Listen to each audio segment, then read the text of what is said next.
Olá, meus queridos amigos, nós vamos continuar os nossos estudos aqui do céu e o inferno.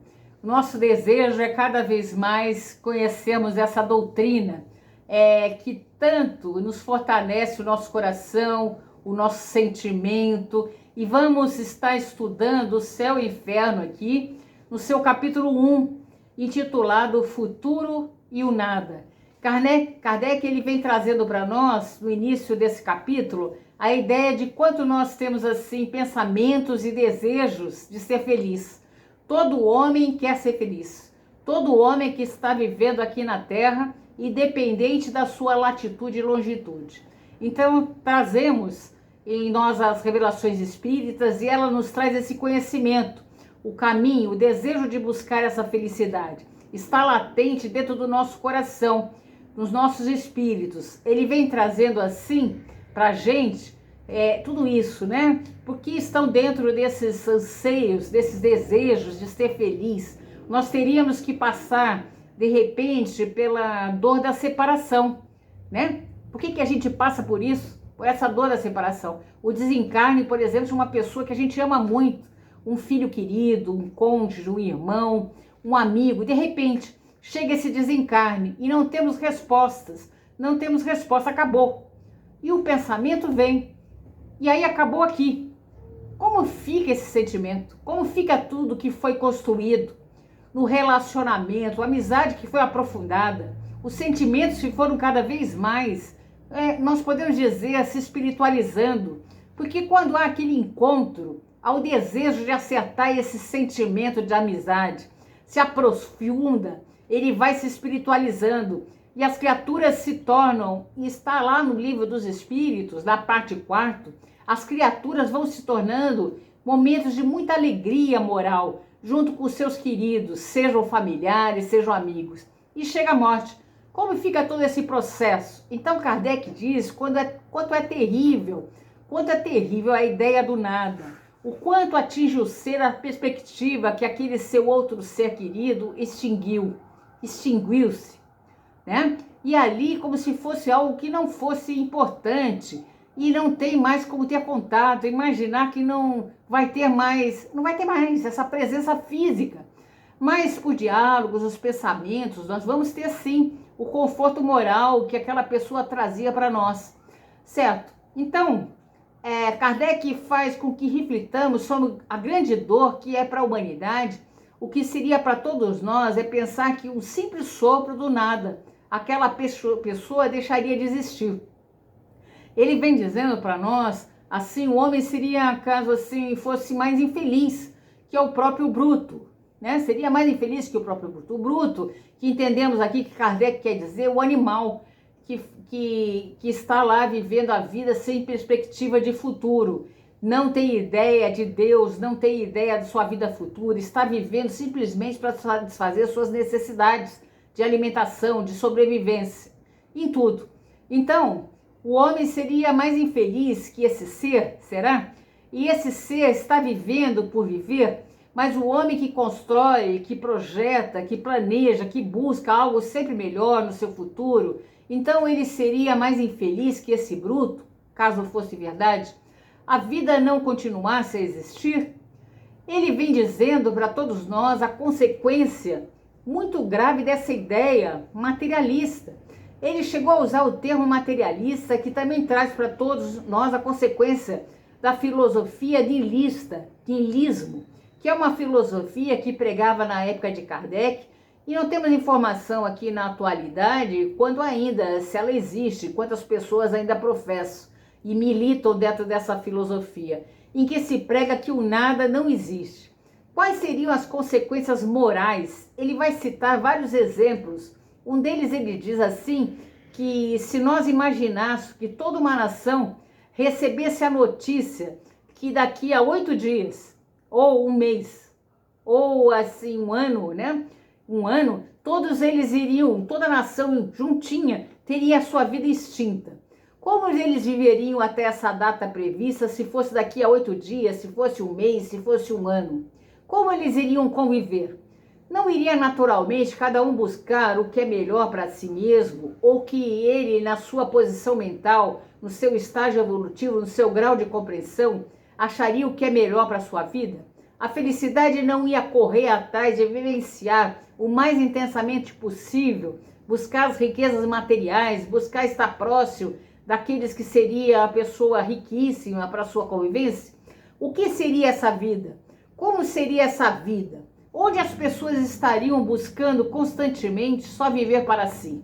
Sabemos que na atualidade está havendo uma tendência ao avanço tecnológico, com os questionamentos a nível de religiões em si, que Kardec também vai citar no momento, e é o pensamento humano na atualidade, mesmo aqui no Brasil, tão religioso, bastante religioso aqui no Brasil, o quanto alguns grupos sociais estão se prendendo muito a essas questões do viver agora, de estar vivendo agora.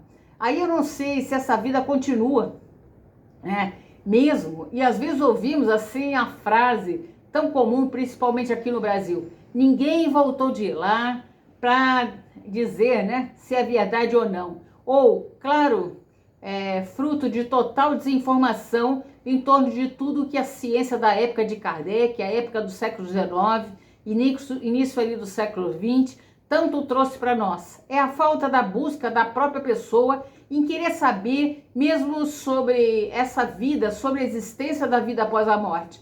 Então Kardec vem dizendo a todos nós, seria uma corrida bastante assim, vamos usar o termo que Kardec ele não usa.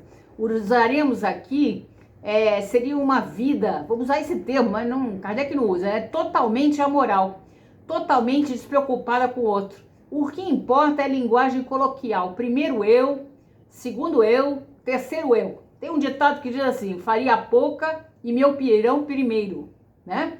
Ou seja, como seria conviver numa sociedade assim?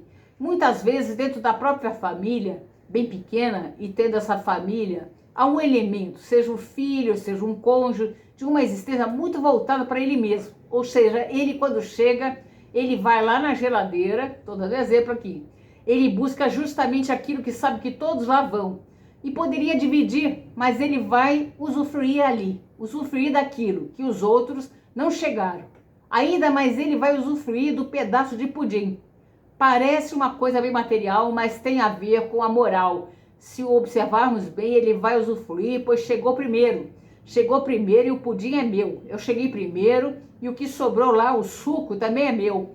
E é meu, né? Porque eu cheguei primeiro. Por exemplo, o canal de TV, bem, hoje a família, a maioria, né, algumas famílias aí tem várias televisões dentro de casa, dos seus cômodos, mas tem gente que não tem apenas uma, né? Das pessoas não tem esse mesmo acesso. Mas eu cheguei primeiro, eu coloco no canal que eu quero, no programa que eu liguei.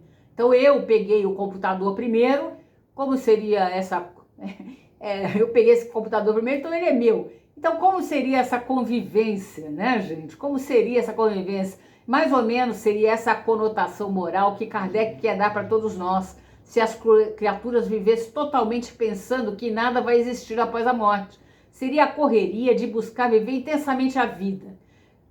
Dá também o exemplo de um rapaz que nos seus 18 anos fosse informado que dali a um mês, um determinado período do tempo, ele teria sua vida por terminada. O que esse rapaz faria? Ele iria buscar viver intensamente a vida? Bom, já que eu vou morrer, deixa eu aproveitar o máximo possível a vida. Então Kardec puxa bastante o raciocínio para esse lado. Há um momento que ele diz assim: é claro que às vezes muito vai depender do comportamento da educação. Educação que a pessoa tenha recebido. E nós espíritas, para nós que conhecemos a doutrina espírita, que sabemos não só a educação daquela vida, mas que aquele espírito traz de informação de vidas anteriores, ele pode estar mergulhado e ele pode estar reencarnado num país onde prime a ideia do materialismo, seja mais intensa, como vemos, por exemplo, na Europa, né, que é bem materialista. Países que acompanham os que viajam lá a determinados países que a gente acompanha, né, em que se vê a vida totalmente material. E essa vida é bem egocêntrica, a vida voltada muito para a própria pessoa, para a sua própria vida. Então o indivíduo lá morar sozinho, estar sozinho, pouco diálogo com o próximo, e buscando então o nosso raciocínio, essa ideia faria com que as pessoas ficassem muito fechadas em si mesmas. Mas nós que sabemos que existe uma outra vida, essa educação que Kardec fala, que dependeria da educação, muitas vezes houve educação na família.